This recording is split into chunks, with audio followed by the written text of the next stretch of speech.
Right, guys, JK's 105 CCX 9mm silencer designed for concealment. Let's go ahead and get into it.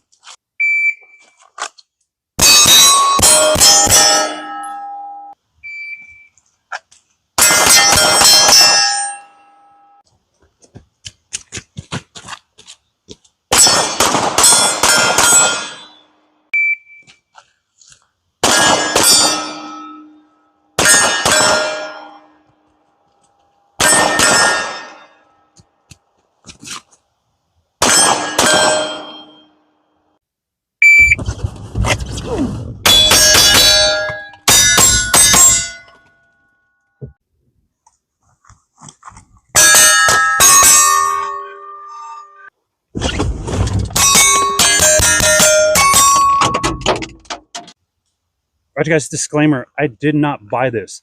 JK has no idea who the hell I am. I have no affiliation with them whatsoever, but I did want to put it out there that I did win this can. I don't know how many months ago they actually had a giveaway. I noticed it on a couple different social media platforms, being YouTube and Instagram, and I applied in those two different actual locations there and was lucky enough to win this particular silencer. Despite that being said, I've actually been interested in this one ever since multiple different influencers were kind of putting out videos there at SHOT Show of its release and everything, and I knew that I always at some point want to go ahead and pick one of these up.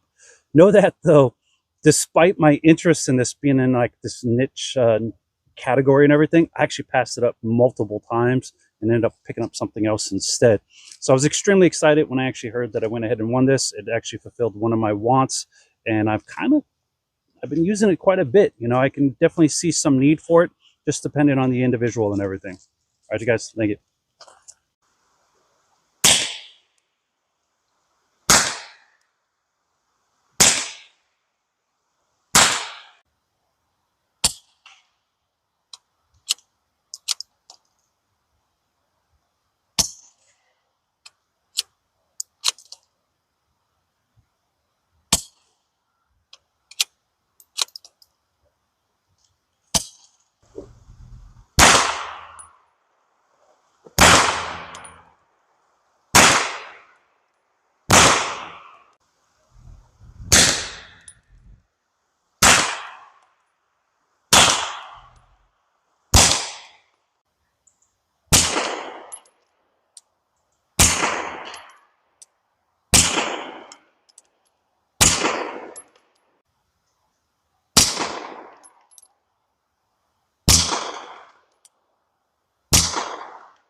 But you guys, suppression. It's designed to be concealed carry, so take that in consideration. If you have zero interest in concealing this, then I would look elsewhere, as you could definitely find some much quieter silencers out there.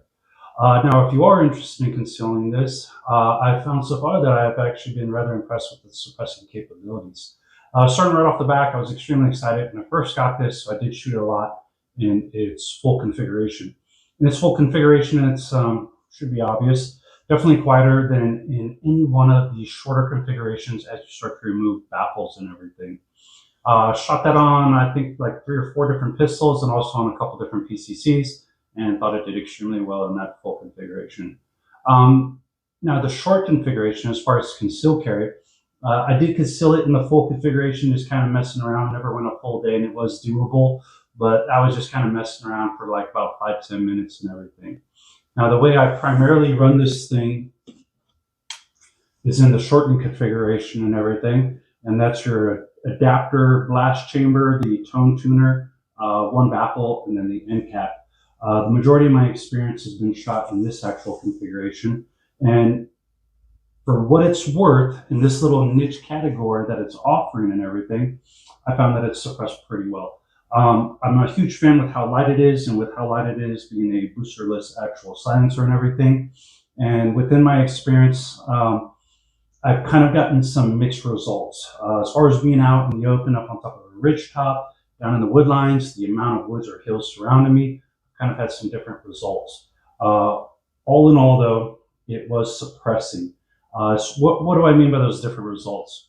As far as within use and its suppressing capabilities out in the open, I could get anywhere from about 4 rounds to a full mag before it actually starts to hurt my hearing. And that all is dictated on barrel length, ammo used, and the overall, just the environment you're putting yourself in and everything. No real science behind that. I've just noticed at the least of 4 rounds it start to cause my hearing to hurt. And I've also noticed that, holy cow, I got through a full mag and didn't have any actual ringing discomfort or anything like that. So as far as suppressing and everything, I thought it's done extremely well for the category that it's in and everything. But once again, if you don't care whatsoever about concealing, I would totally go a different route. There's definitely handgun suppressors that suppress much better than this one. Now, as far as inside the home or confined spaces or anything like that, let's go ahead and jump into a video showing my experience with that. All right, guys, here we go. We're about to do an enclosed or confined space test to help simulate shooting indoors or obviously also in a vehicle. This will be actually my first experience here. We're going to be doing it in the full stack configuration with just some 115 grain FMJs. And just note that the camera will not be picking up at the muzzle. I have it right here, so it's kind of more at the shooter's ear. We have 6 rounds loaded up. Let's go ahead and see what this is like.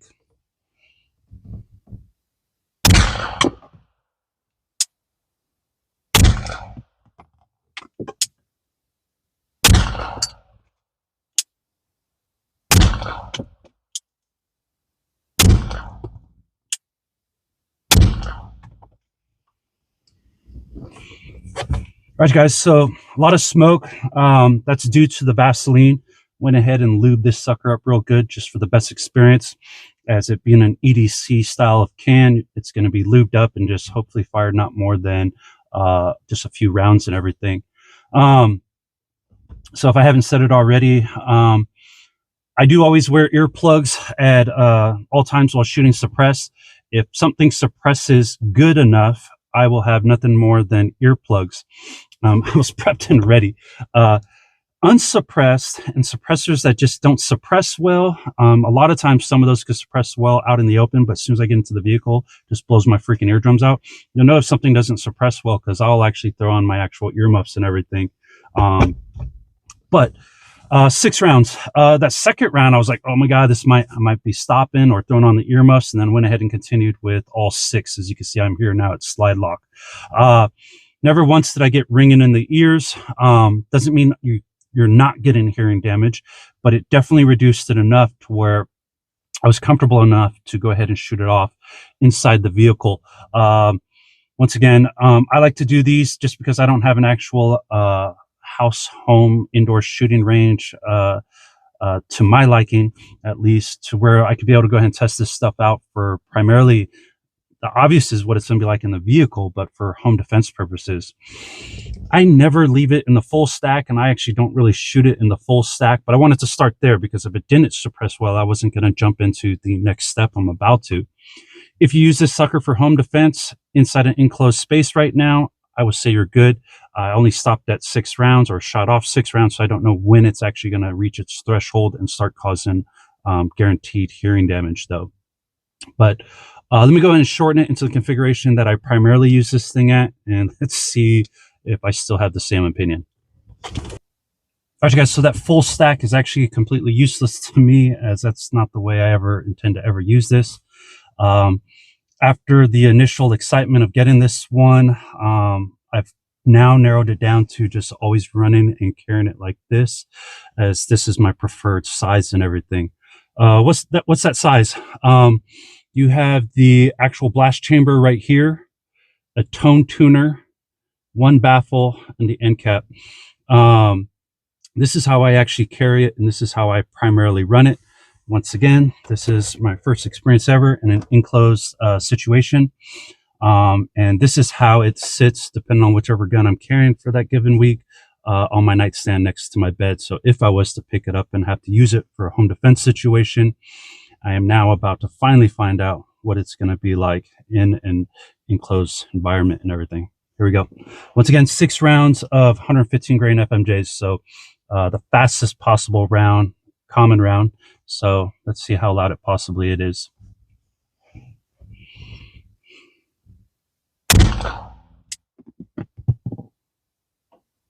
Right on the edge. Let's go again.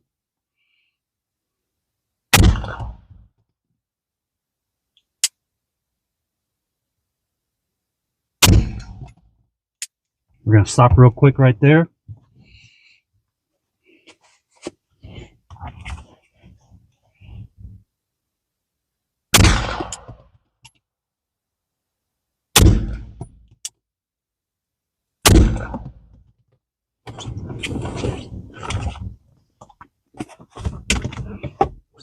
Right, guys.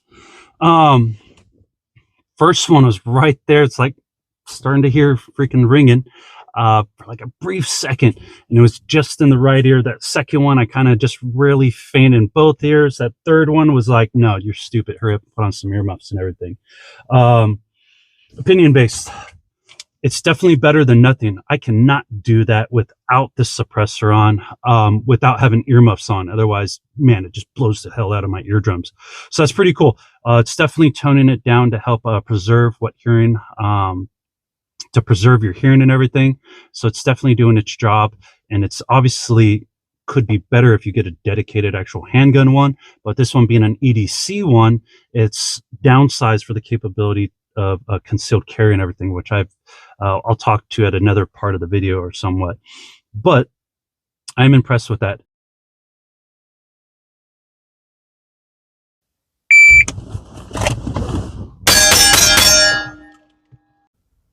Are you guys moving into holster compatibility?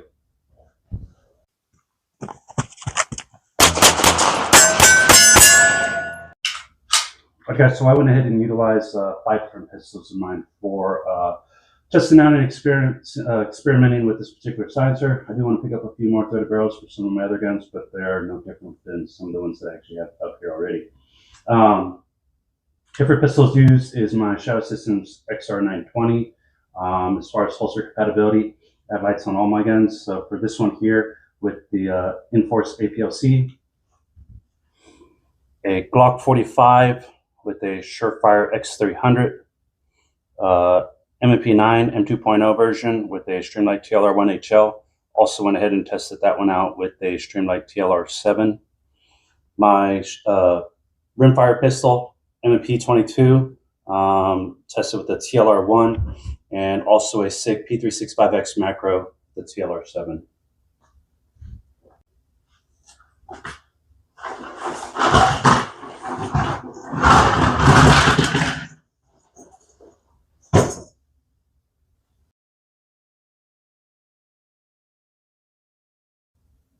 Okay, so all of the holsters on the left side of that photo were non-compatible with obviously all the ones on the right compatible with the suppressor. One of those ones on the left, which is an old T-Rex Raptor of mine, I might chop this one to make it work. Basically, I'm gonna have to just kind of come right down, right where this little bevel is, if you can even see that, and just take off all of that for this one to actually work and everything. All of the rest of those ones on the left, I do not believe it could be modified to be able to fit, and if so, it would actually be taking off way too much material, in my opinion. As far as all those other ones but one worked right out of the box and everything. So far, I've only had one that I've actually done a lot of modifications to, and it was this, like, man, I think it's my oldest holster. It's like 20-something years old. This old Blade Tech one. Took a huge chunk, probably about like 10, 15 years ago off of it to be able to shoot compensated while shooting competitively. And then just most recently took off a little bit more to allow it to fit with the JK one. Outside of that, all of my concealment ones worked out really good. McKinney-Tex MTA.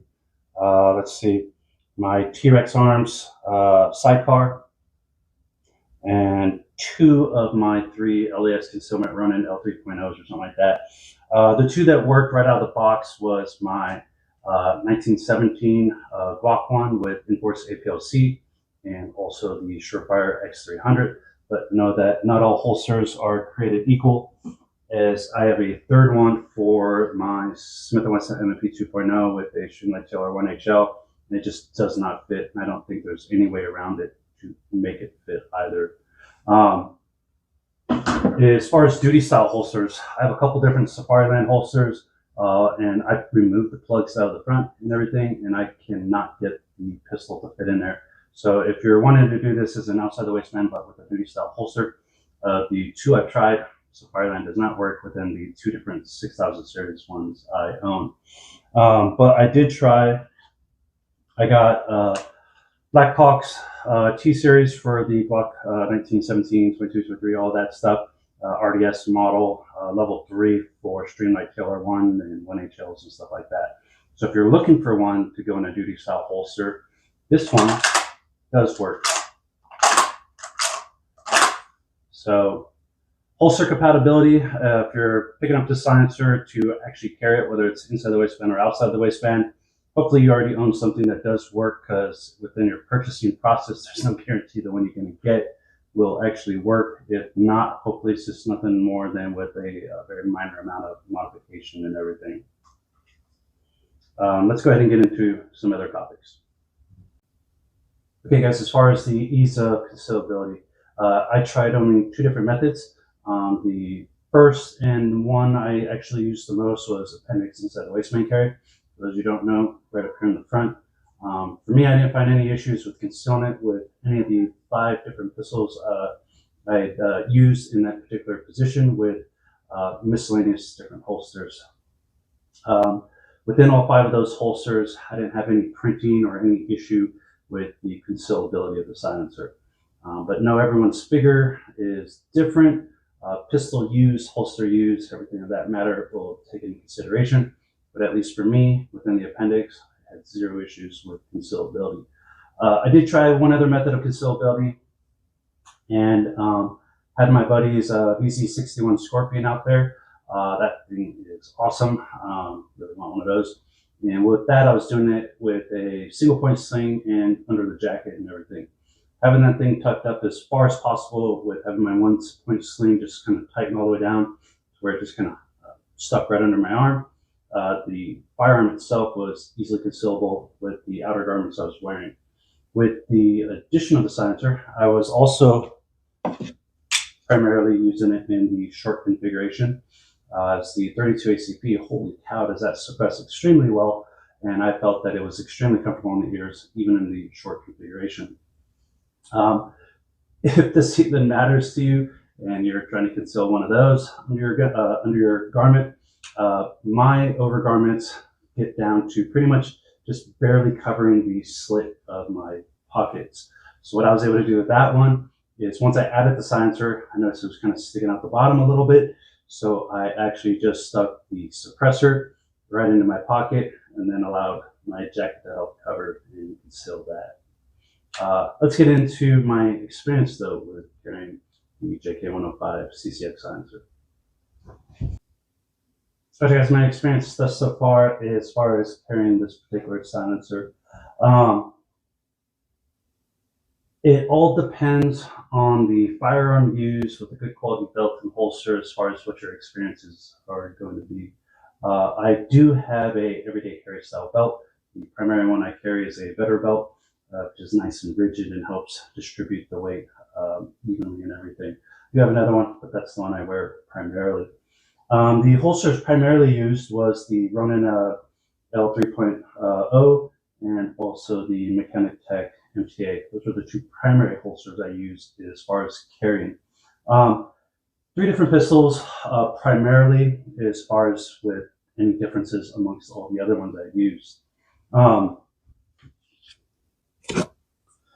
The SIG P365X macro, 3.7-inch barrel, not counting the threaded section, plus your suppressor, the shortest, smallest configuration that I ran.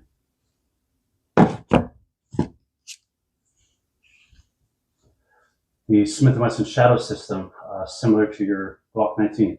They're like a 4.01 or something like that, medium size. And then finished with the longest barrel length with the Smith & Wesson M&P9 with a 4¼ inch barrel length. All three of these, once again, not counting the extra length due to the threaded barrel or the extra added length of the silencer. Let's go ahead and start with this big bad boy. So with carrying it with the longest barrel of, once again, 4¼ not counting the threaded section and the suppressor, you will in the appendix, you will definitely know where this thing lines up on your belt line and everything. All right, we're going to get really personal here. For me, what I have found was I have to definitely offset slightly to the right, regardless. And what it'll do is it'll line up in between me and my leg and everything. This is one of my earlier experiences, as I was using this gun a lot in the very beginning, that you definitely want to ensure that all of your baffles are nicely secured and tight, as well as tight to the actual barrel itself. So it depends on what you do for a living and everything, whether it's work, daily, whatever you're doing. While walking and everything, just know that it is rubbing on the longer barrel configurations that in the very beginning of my early experience, that sucker actually started to come loose and everything. One of the given days, I noticed there was a couple different baffles. It was a little bit loose off the barrel, and a couple of the different baffles had came loose. On another day, it might have been on this gun, I apparently didn't have the end cap on tight enough because thank God it was still on my pant leg. When I got home and I pulled it out and everything to put away, I noticed the end cap was missing. Shake my pant leg. Thank God it was still in there. So regardless of barrel length, make sure each one of those baffles are nicely tight and secured, as well as nicely tight and secured to the pistol and everything. Especially if you're on a longer one, where you're feeling that thing on every stride and everything, because that sucker, that friction will cause it to come loose. Now, I've continued to test this after making sure to really crank it down, and have not experienced that since then and everything. By far, this one here, once again at 4¼ is the least comfortable. And with all of my guns, whether I cut that suppressor on or not, drive a truck primarily. Every time I hop in the vehicle, regardless of gun, regardless of silencer, I usually grab my belt line and kind of pull up on it as I'm hopping in and everything. This one you definitely want to pay attention as you're hopping in or sitting down in any manner, just to make sure it's positioned right and everything. As far as having a full-size pistol, the Shadow Systems XR920 and my Glock 45s and stuff like that was my happy medium, my most comfortable with minor discomfort. Same thing, I slightly have her offset from myself, and you will notice instantly if you don't have it slightly offset, as this first time you bend or sit or anything, it'll give you a little love tap and everything. This one here in the 45s, 19s, stuff like that, XR920s, I carry quite often with the Enforced APLC, the Streamlight TLR 7 Alpha. I don't think I did with the TLR 1. I carry those the majority of the time, maybe the 365. I can't remember which one I carried the most. Maybe 50-50 or something like that. But for me and my build, my attire and everything, as far as comfort and concealability, I really like this one here. The most comfortable, the smallest gun I have, at least with threaded barrel, really love a Glock 42 threaded barrel. I think that would be awesome. But my P365, once again, 3.7 inch overall, not barrel, but not counting the threaded section. This one was by far, obviously, the most comfortable as far as with the addition of the silencer, as far as its placement, as far as bending, as far as sitting, hopping in the vehicle and everything. You still have to play close attention. You just don't want that thing to love tap you or pinch you or anything like that. But obviously, the smaller the overall length is, once adding that suppressor, the most comfortable it is. So as far as my experience with concealed carry, I think I covered everything. All right, you guys. Um, yeah, for the military, the OGAs, and for my personal knowledge, I'm curious about any flash signature with this particular JK105. No, I am not going to do it in the full configuration. As me personally, I'm sorry. I primarily only run it this way on all of my different pistols and everything. So we're going to go ahead, kill these lights, and see if there's any flash coming off this particular silencer.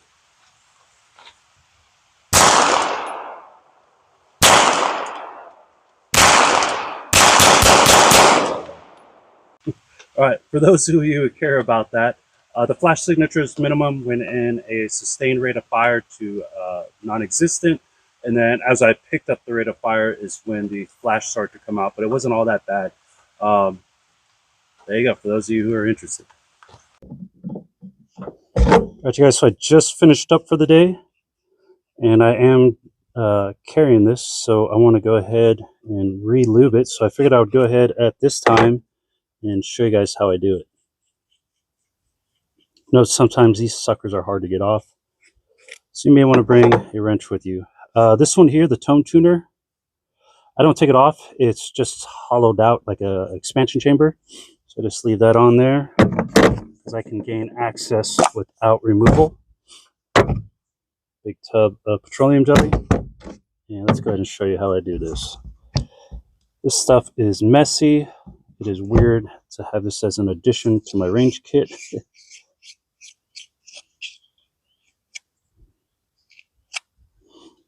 But just like so.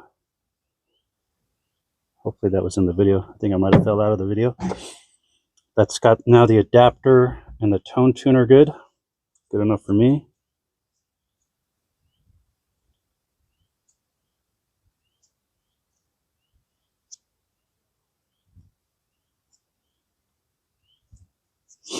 Anytime you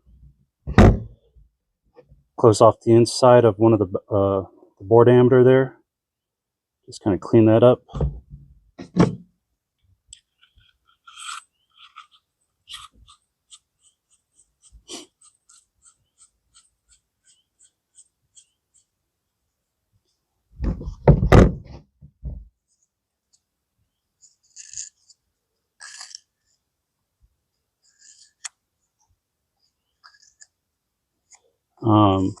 There's nothing pretty about the way I do it. I don't know if anyone else does, but I just jam all that junk in there. Double tap if anything's obstructing the bore.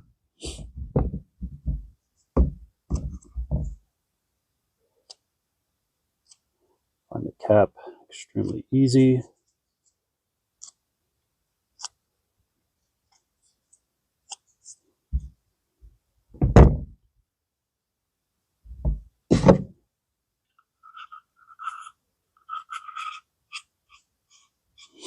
There you guys have it. Same thing if I was shooting it in the full configuration. In the full configuration, I do not do every baffle though. Make sure to pack also rags or paper towels or something. As far as my applicators, I might find something better later, but as of currently, tongue depressor broken half just so it fits in there a little bit easier. I've also found popsicle sticks work good, sometimes even better. And then this is just right now a broken off pen clip, which I primarily use to kind of clean out the bore if I overdo it.